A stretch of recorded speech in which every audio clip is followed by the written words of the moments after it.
بسم اللہ الرحمن الرحیم۔ السلام علیکم، ہمارے چینل میں خوش آمدید ناظرین۔ آج آپ کے لیے میں انتہائی خوفناک، سنسنی خیز اور دلچسپ کہانی لے کر آئی ہوں، لیکن کہانی شروع کرنے سے پہلے آپ سے گزارش ہے کہ اگر آپ ہمارے چینل پر نئے ہیں تو ہمارے چینل کو ضرور سبسکرائب کیجیے تاکہ آپ کو ہماری ویڈیوز سب سے پہلے ملیں۔ میری پھپھو ایک نیک عورت مشہور تھیں۔ ان کے بارے میں سارا گاؤں جانتا تھا کہ وہ نماز روزے کی پابند ہیں۔ جو بھی ان کے پاس آتا کسی نہ کسی مسئلے کا حل لے کر جاتا۔ پھپھو کی اس خوبی کے بارے میں سبھی لوگ واقف تھے۔ تب پھپھو سب بچوں میں سے سب سے زیادہ مجھے پسند کرتی تھیں۔ میں جب بھی ان کے پاس جاتی میں سنجیدہ ہو کر بیٹھتی، ہنسی مذاق سے گریز کرتی، کیونکہ پھپھو کو بھی یہ سب پسند نہیں تھا۔ پھپھو کو میری سنجیدہ عادت بہت پسند تھی۔ جب میں تھوڑی سی بڑی ہوئی تو پھپھو مجھے راز و نیاز کی باتیں بتانے لگیں، جس میں اکثر وظائف بھی شامل ہوتے جس کے بارے میں وہ کسی اور کو نہ بتاتی تھیں۔ اب پھپھو مجھے کبھی کبھی کوئی ذکر بھی کرنے کو دے دیتی، یعنی ان کے حصے کا ذکر کبھی کبھی میں کر دیا کرتی۔ پھر اس کے بعد کی منزل یہ تھی کہ پھپھو مجھے اپنے ساتھ بٹھا لیتی اور جو بھی عورتیں ان کے پاس آتیں میں انہیں دم کرتے ہوئے دیکھتی، اور کئی عورتوں کو پھپھو کی اجازت سے میں دم ڈال دیا کرتی۔ اسی سب سلسلے کی وجہ سے اب لوگ میری بھی عزت کرنے لگے تھے۔ پھپھو کی کچھ دنوں کے بعد طبیعت خراب ہو گئی تو دم والی عورتوں کا تقریباً سارا ہی معاملہ میں نے سنبھال لیا تھا۔ عورتیں جو بھی پھپھو کے پاس جس مسئلے کے لیے آتیں، مجھے سب مسئلوں کا دم معلوم تھا۔ میں انہیں آرام سے بنا کسی ہچکچاہٹ کے دم ڈال دیتی، مگر یہ سب پھپھو کی موجودگی میں بہت اچھے طریقے سے ہو رہا تھا۔ میں پھپھو کو بہت یاد کر رہی تھی، لیکن قدرت کو کچھ اور ہی منظور تھا۔ پھپھو کی طبیعت دن بدن بگڑتی گئی، یہاں تک کہ وہ چارپائی سے جا لگیں۔ پھر اللہ نے ان کی جان لے لی اور وہ اللہ کے پاس چلی گئیں۔ ان کے جانے پر سب لوگ بہت غمزدہ تھے، مگر سب سے زیادہ دکھ مجھے ہوا تھا۔ پھپھو کے بچوں سے بھی زیادہ میں ان کے قریب تھی۔ جب وہ عورتوں پر دم ڈالتی میں ان کے چہرے پر پھیلے نور کو دیکھ کر اکثر سوچتی کہ کاش میں بھی پھپھو جیسی ہی بنوں، اور ایسا ہی ہوا۔ پھپھو مرتے وقت مجھے اذن یعنی کہ اجازت دے گئی تھی، جس کے مطابق اب ان کے سارے اختیارات میرے پاس تھے۔ وہ جو بھی دم درود کرتی تھیں اسے آگے لوگوں کو دینے کی اجازت مجھے تھی۔ پھپھو کی اس اجازت نے مجھ میں نئی روح ڈال دی تھی۔ مجھے تو گویا زندگی کا مقصد مل گیا تھا۔ اپنے سب کاموں سے فارغ ہو کر میں 1-2 گھنٹے لوگوں کی خدمت کے لیے وقف کر دیتی۔ میں لوگوں کو دم ڈالتی، انہیں شفا بھی ملتی۔ پھپھو والا مقام مجھے بھی ملنے لگا تھا۔ سب لوگ میری عزت کرتے۔ مجھے یہ سب بہت عجیب لگتا کہ پھپھو کے بغیر میں اکیلی ہی ان کی ذمہ داریاں سر انجام دے رہی ہوں، مگر میں کیا کرتی؟ یہ تو اللہ کی قدرت تھی کہ پھپھو جلد ہی ہم سے جدا ہو گئیں۔ میں نے اس سب سے جلد ہی سمجھوتا کر لیا۔ اب پھپھو کے پاس آنے والے لوگ مجھے جاننے پہچاننے لگے تھے۔ کچھ لوگوں نے مجھے چھوٹی پیرنی کے نام سے مشہور کر رکھا تھا۔ میری عمر اس وقت 16-17 سال ہی تھی۔ میں خود ایک نازک عمر سے گزر رہی تھی، جہاں لڑکیوں کی ہزاروں خواہشیں ہوتی ہیں، مگر میں ہر خواہش کا گلا گھونٹ کر صرف اور صرف لوگوں کی خدمت میں مصروف تھی۔ پھپھو نے مجھے اجازت دی تھی کہ جب مجھے یہ سب کرتے ہوئے 1-1.5 سال کا عرصہ گزر جائے تب میں جنات سے متاثرہ لوگوں کی مدد بھی کر سکتی ہوں۔ اس سے پہلے پھپھو کہا کرتی تھیں کہ جنات والے عمل زیادہ تر سخت ہوا کرتے ہیں۔ اگر تمہیں میں اجازت دے بھی دوں، خدا نہ کرے مجھے کچھ ہو جائے، تو تم 1 سال سے پہلے یہ عمل شروع مت کرنا۔ پھپھو کے اس بات کو میں نے اچھی طرح اپنے پلو سے باندھ رکھا تھا۔ میں جانتی تھی کہ مجھے کیا کرنا ہے۔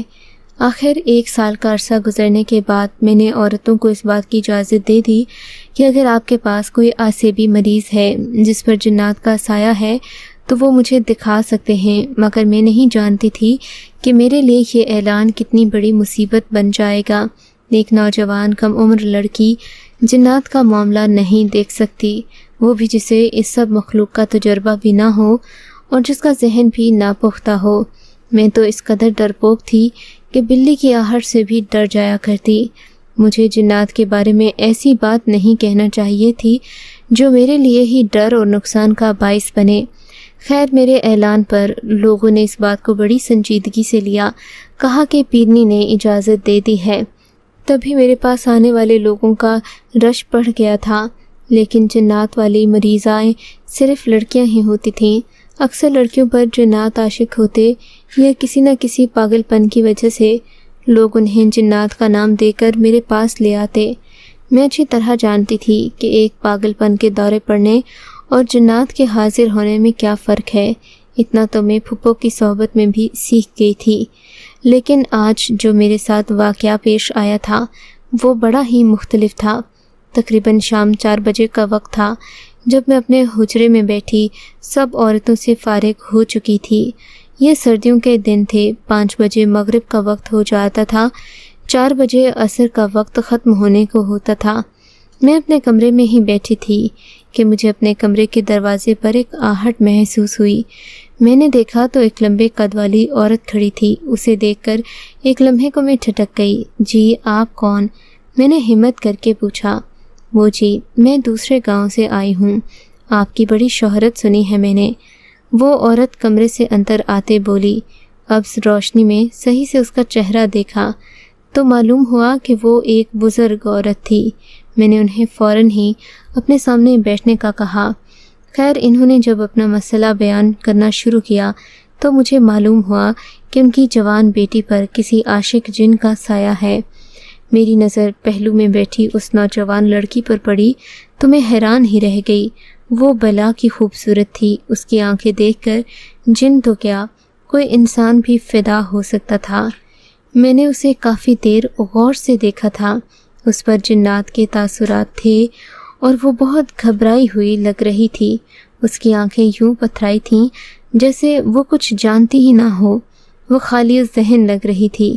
عموماً جب جنات کسی لڑکی یا پھر کسی بھی انسان پر قبضہ کر لیتے ہیں تو اس کی عقل اور ہوش ٹھکانے نہیں رہتی، وہ خود کو ایک ناکام انسان کی طرح سمجھتا ہے، اس کے دماغ میں ایک بھی بات نہیں رہتی، اور یہی حالت اس لڑکی کی تھی۔ وہ اس قدر بوکھلائی ہوئی لگ رہی تھی کہ اسے دیکھتے ہی مجھے اندازہ ہو گیا اس پر جنات کا سایہ ہے۔ میں نے اس عورت سے کہا کہ میں آپ کی بیٹی کا علاج کرنے کے لیے تیار ہوں، مگر اس سے پہلے آپ کو بھی میری کچھ باتیں ماننا ہوں گی۔ وہ عورت تو جیسے کسی سہارے کی تلاش میں تھی، کہنے لگی میں آپ کی ہر شرط، ہر پابندی ماننے کو تیار ہوں، بس آپ میری بیٹی کا علاج کر دیں۔ میں نے اس کے پچھلے ہی دنوں منگنی کی ہے، اب اگر اس کے سسرال والوں کو یہ معلوم ہو گیا کہ ان کی بیٹی پر جن کا سایہ ہے تو وہ تو کیا، کوئی شخص بھی میری بیٹی سے شادی کرنے پر راضی نہیں ہوگا۔ اس بوڑھی عورت کی تکلیف سن کر میں نے لڑکی کا علاج کرنے کی حامی بھر لی، مگر میں جانتی تھی کہ یہ ایک مشکل کام ہے۔ میں نے آج سے پہلے کسی ایسی لڑکی کا علاج نہیں کیا تھا جس پر جنات کا سایہ ہو۔ اب خواہ مجھے اس عورت کی بات ماننا ہی تھی، یہ میری ماں کی عمر کی تھیں، میں انہیں انکار نہیں کر سکتی تھی۔ بہرحال میں نے انہیں بیٹھنے کا کہا، یہ انتظار کرنے لگیں۔ میں وضو کر کے آئی، اپنی نماز ادا کی اور پھر اس لڑکی کو اپنے پاس بلایا۔ لڑکی میرے پاس بیٹھی تو اس سے عجیب سی حرارت پھوٹ رہی تھی، وہ بہت پریشان لگ رہی تھی۔ میں نے اس عورت کو باہر جانے کا اشارہ کیا، وہ خاموشی سے باہر چلی گئی۔ میں نے لڑکی کو ایک دائرے میں بٹھا کر پڑھائی کرنا شروع کر دی تھی۔ لڑکی کے گرد دائرہ لگانے کا مقصد یہ تھا کہ جو بھی جن اس لڑکی پر حاضر ہو وہ اس دائرے سے باہر آ کر مجھے نقصان نہ پہنچا سکے۔ میں نے اس لڑکی پر عمل شروع کیا تو اس کی آنکھیں سرخ ہونے لگیں، لگنے لگا جیسے وہ مجھے ابھی اٹھ کر کھا جائے گی۔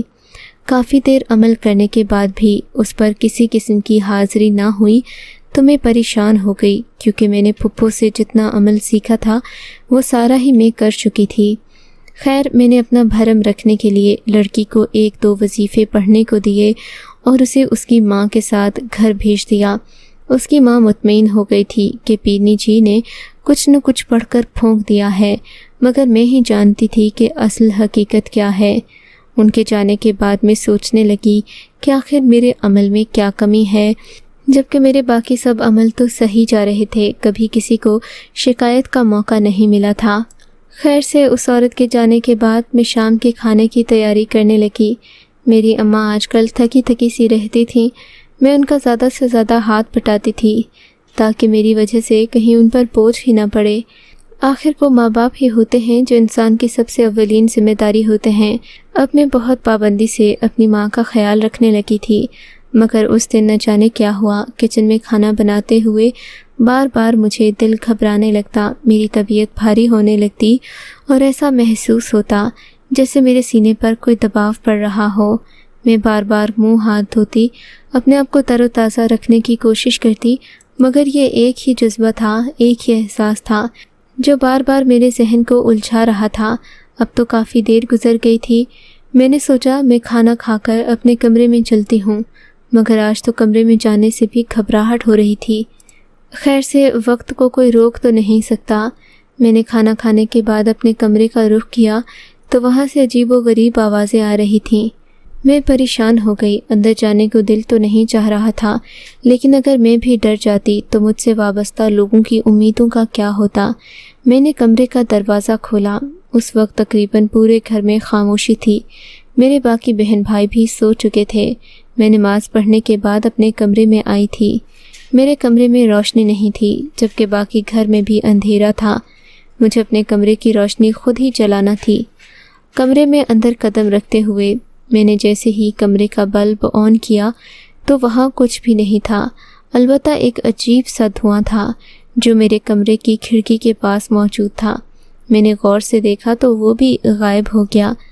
میری ریڑھ کی ہڈی میں سنسنی کی لہر دوڑنے لگی، لیکن میں خاموش رہی۔ میں نے ظاہر نہیں کیا کہ میں گھبرا گئی ہوں۔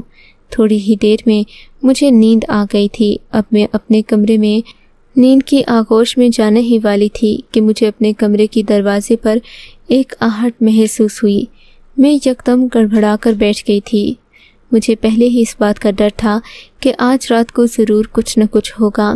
میں اٹھ کر بیٹھی تو دیکھا میرے کمرے کی کھڑکی کے پردے عجیب سے انداز میں ہل رہے ہیں۔ آپ نے اکثر ہوا سے پردوں کو ہلتے دیکھا ہوگا، وہ یوں آگے پیچھے ہوتے ہیں جیسے ہوا کے زور سے وہ ایک جگہ رک نہ پا رہے ہوں، مگر اس وقت ہوا بھی بند تھی اور میرے کمرے کے پردے یوں ہل رہے تھے جیسے کوئی انہیں پکڑ کر آگے پیچھے کر رہا ہو۔ کبھی ایک کونا ہوا میں بلند ہوتا تو کبھی دوسرا کونا۔ میں یہ منظر دیکھ کر ششدر رہ گئی تھی۔ اس سے پہلے میں نے اپنے کمرے میں کسی پردے کو ادھر ادھر ہلتے نہیں دیکھا۔ خیر اب یہ کوئی پریشان ہونے والی بات تو نہیں تھی، بظاہر مجھے اس پر دھیان نہیں دینا چاہیے تھا۔ میں نے آنکھیں بند کر لیں اور سونے کے لیے لیٹ گئی، مگر پھر تھوڑی ہی دیر گزری تھی کہ مجھے اپنے پاؤں پر ٹھنڈک کا احساس ہونے لگا۔ میں گھبرا کر بیٹھ گئی۔ اب بھی یہاں کوئی نہیں تھا، ایسا لگتا کہ کمرہ بالکل خالی ہے، مگر احساس بھی ہوتا جیسے کمرے میں میرے علاوہ کوئی موجود ہے۔ تھوڑی دیر ہی گزری تھی کہ مجھے اپنے پاس کسی وجود کا باقاعدہ احساس ہونے لگا۔ اب کی بار میں نے آنکھیں بند کر لی تھی اور میں سونا چاہتی تھی، مگر اتنا خوفناک احساس آپ کے اعصاب پر سوار ہو تو آپ کو بھلا نیند کہاں آتی ہے۔ جب میں نے بھی دیکھا کہ مجھے نیند نہیں آ رہی تو میں خاموش ہو کر دوسری طرف مڑی۔ تبھی میری چیخ نکل گئی کیونکہ سامنے ایک ڈھانچہ نما انسان تھا جو میرے ہی بستر پر براجمان تھا اور اس کا ہڈیوں والا ہاتھ میری طرف بڑھ رہا تھا۔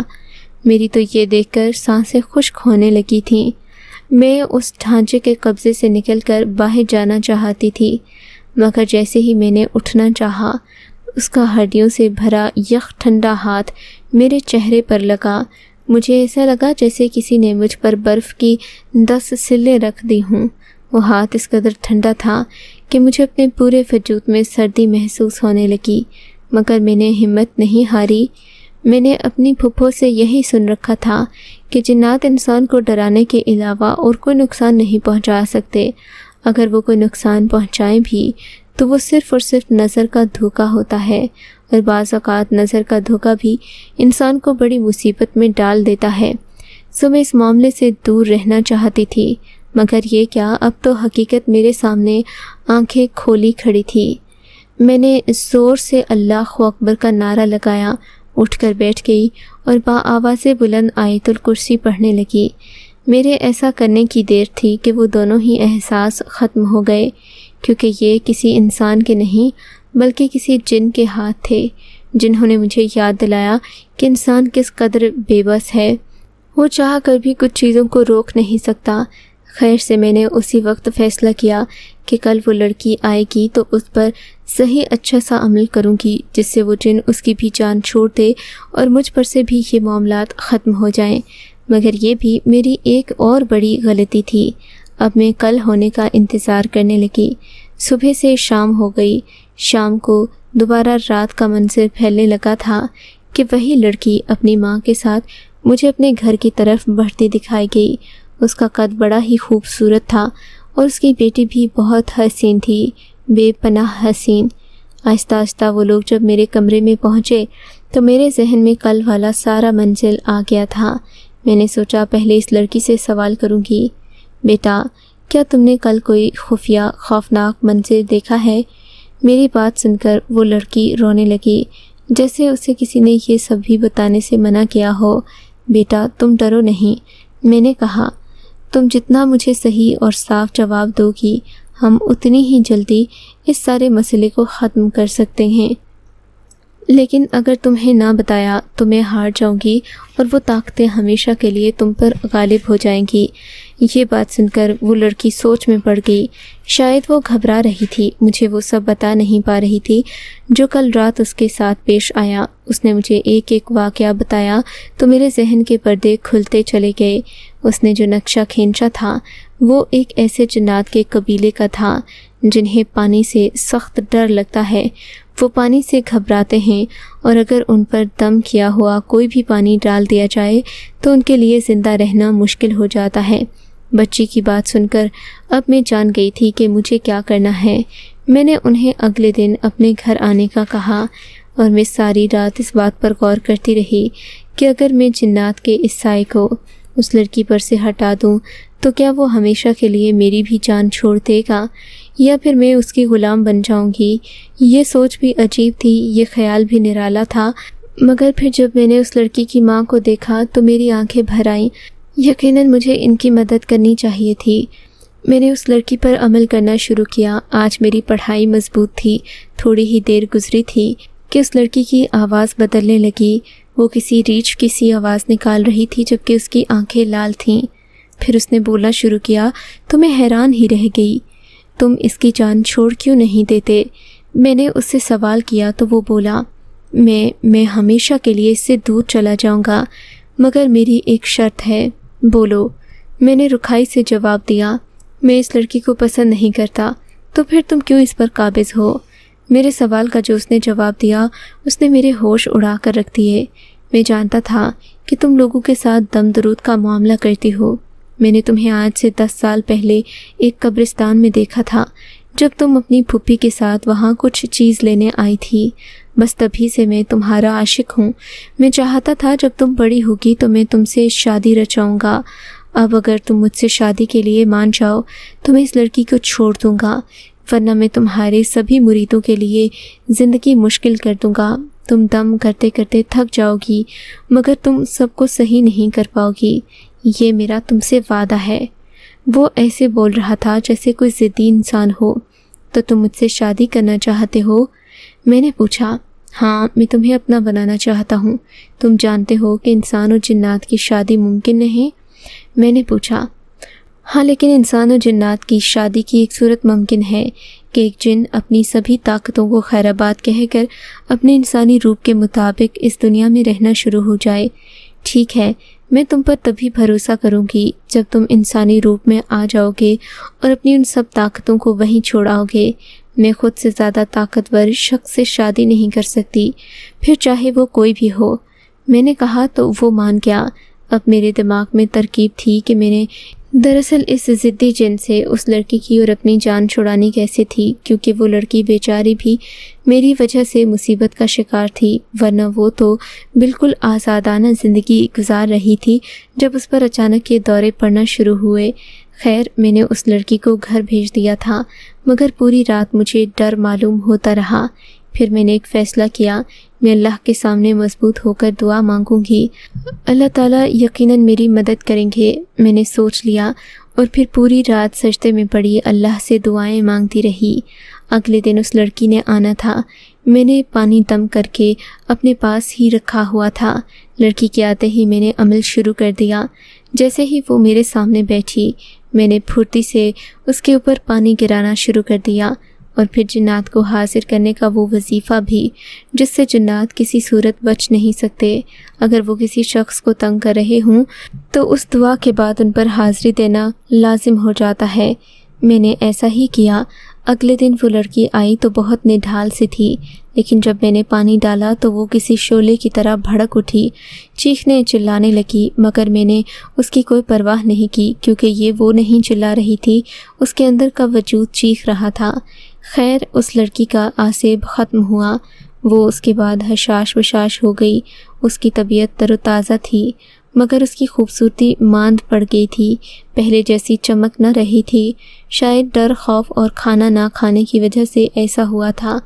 خیر، وہ لڑکی آج بھی مجھے یاد آتی ہے تو میں سوچتی ہوں کبھی کبھی انسان کی سزا کسی دوسرے انسان کو مل جاتی ہے، اس لیے انسان کو ہمیشہ اللہ تعالیٰ سے برائی کی پناہ مانگنی چاہیے، پھر چاہے انسان کو برائی کا ڈر ہو یا نہ ہو۔ اگر آپ کو یہ کہانی اچھی لگی ہے تو اس ویڈیو کو لائک کیجیے، اور اس طرح کی مزید ویڈیوز دیکھنے کے لیے ہمارے چینل کو سبسکرائب کیجیے۔ اور ہاں، اگر آپ کی کسی دوست، رشتہ دار یا بہن کے ساتھ خدا نہ کرے ایسا کوئی واقعہ پیش آیا ہے تو ہمیں کامنٹ سیکشن میں اس کے بارے میں ضرور بتائیے۔